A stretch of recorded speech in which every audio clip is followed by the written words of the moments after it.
There are plenty of people out there who will offer to teach you how to write a book in a month. Unlike them, I'm not trying to sell you a course or a seminar. I am, in fact, not asking you to do anything other than to write a meaningful book that will entertain, educate, or inform. And in this video, I will lay out exactly what I told dozens of clients in 2 decades of professional writing and ghostwriting. However, I'm going to share a specific story of an actual person. One, a memoir writer, and one, a novelist, who worked with me and did exactly what I told them and were successful as a result. If you like getting high-quality, course-level content with no strings attached and no attempt to upsell you, then subscribe to this channel so that you're updated when I post new videos. And if you want to help me get more content out like this, then like this video so that others will watch and tell YouTube that you enjoyed it. Whether you want to share your biography or a great story, or if you're a business professional or speaker who really wants to share their expertise, the process is the same.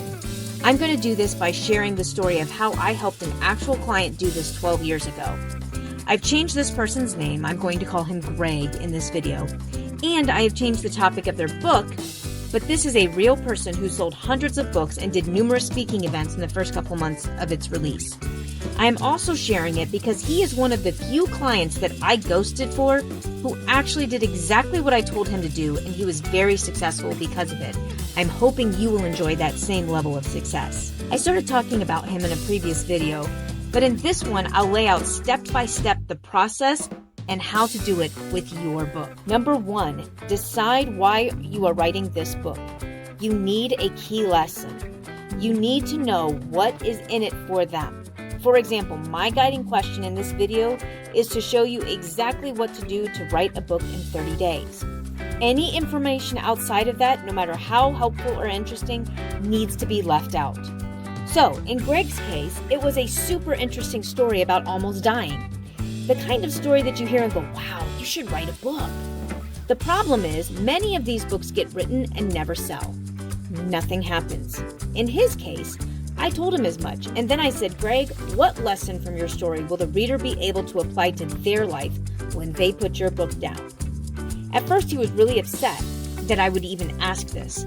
The story was meaningful to him, and he felt the story itself was inspiring.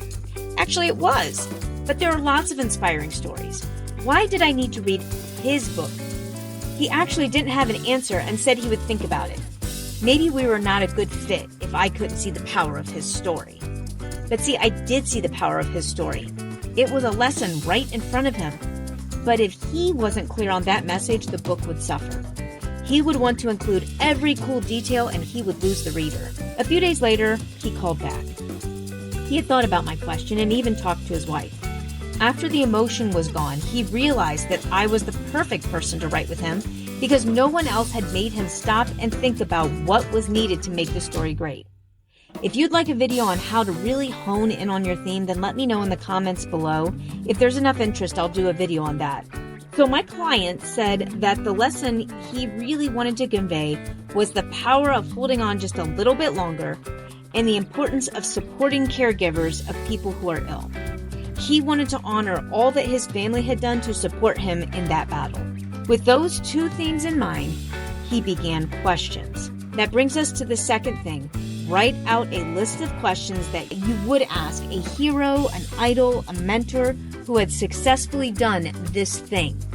So his theme was the power of holding on and the importance of supporting caregivers of someone who's ill. What were things he would ask a mentor about endurance and pushing through hard times? Then, if you interview a caregiver, what would you ask them about how they stay positive? What they wish they had or wished others knew? This will take a couple of hours if you really dig in. I'm being completely honest. Decide what the lesson of each chapter will be. This is where you can share some secondary lessons in the book, but not too many. Maybe for you, a key to resilience was having a daily quiet time. Then in a chapter, you talk about why that was important, how it helped you, and what you did specifically, and how you built that habit. You could end by telling how you continue to do it now or why you stopped, but you don't want to have too much of this. Then you decide what order to put these things in, then label a page, whether handwritten or on a computer, that has each question at the top. With my client, part of the paid service I did was write these questions with him. We then decided on 20 chapters, each 8 to 10 pages long. We knew the full themes and how each of the chapters pointed to that theme, and the subtopic and sub-questions for each chapter. We had about 3 chapters on caregivers specifically, a couple chapters at the end to wrap up, and an introduction to the story, and the rest pointed to the major theme.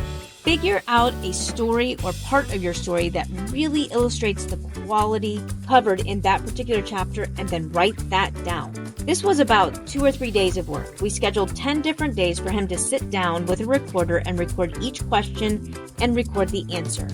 At the time, voice to text wasn't a thing, so his recordings went to a transcriber. We divided the 20 chapters up, and he did 2 chapters a day for 10 days.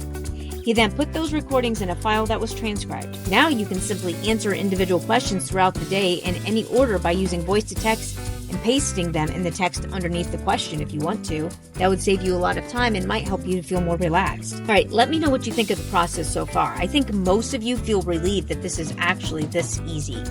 It isn't simple, but it's easy. And in fact, this is a place where many people choose to not even use a professional writer to help them.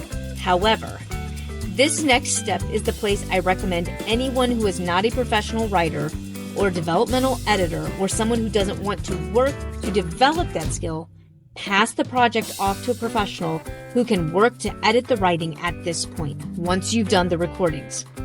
If you are a professional writer or are building that skill, put the work aside for about 10 days. Actually, I would be honest and say 2 months is ideal, but since I'm talking about writing a book in 30 days, we can't go over 10 days to stay on pace. But if you have more time, I would recommend about 2 months of setting it aside. Take each section and smooth it out. I give the analogy of dropping spoons of icing on a cake and then using a knife to smooth it all out. You're going to have these little dollops of information, and you need to connect everything so it makes sense and it flows together. You want the story to flow. The questions can work as kind of like a section head. What you don't want is for the book to read like a Q&A. The next step is to give it to a professional content editor or a critique partner and get feedback on revisions to make and changes to make. This is whether you are a professional writer or otherwise. I would say have one editor help you smooth it out, then send it to a separate content editor. A new set of eyes is going to see it. If you are a professional, this is when you send it to your crit group or your partner, your writing partner, or you send it off to a professional editor to get feedback. When you get it back, read through and make the changes, have it proofread, and then boom, you're done. As you can see, the key to doing this well is writing the right questions and being completely clear on why you're writing the book. That can take days, but once you've done that, it's just a matter of talking. Stay focused on answering the questions you've written and remembering your overall theme, but the tough part is truly the outline. In the case of my client, it took a little over 2 months to finish the first draft because he had to drive to my office to do much of the work. Technology wasn't what it is now. But from 2017 to 2020, I was helping between 2 and 5 authors each and every month do this exact thing and then work with a ghostwriter to smooth out their book and stories. The key was the theme and the outline. If you don't know the key questions that get people to read and recommend your book, then I would suggest going to this video.